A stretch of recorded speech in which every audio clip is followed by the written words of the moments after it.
Menteri Perdagangan Republik Indonesia Zulkifli Hasan melakukan peninjauan harga bahan kebutuhan pokok di Pasar Terong, Kota Makassar.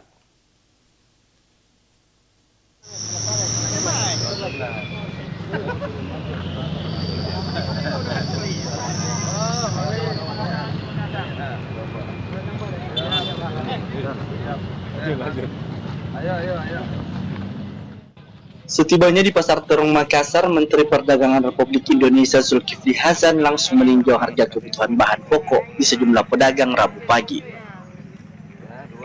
Mendak mendapatkan sejumlah harga bahan pokok mengalami penurunan drastis, mulai dari telur, beras, cabai, hingga bawang merah dan bawang putih. Kecuali harga ayam potong yang tak kunjung mengalami penurunan sejak Lebaran Idul Fitri 1444 Hijriah lalu. Selain menanyakan harga bahan pokok, Mendak juga berbincang-bincang mengenai harga dengan sejumlah pedagang, sembari membeli dagangannya dan diberikan kepada beberapa warga.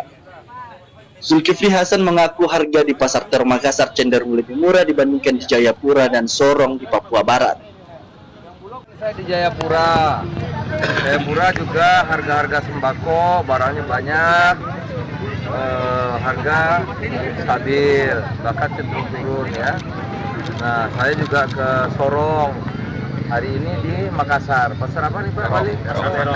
Terong. Di sini bahkan terlalu murah. Telur tadi kalau dikilokan 26.000 ya kilo. Cabenya 25.000. Bawangnya 35.000. Ayam masih agak mahal dikit 40 ya. Nah, terus beras standar harganya ya.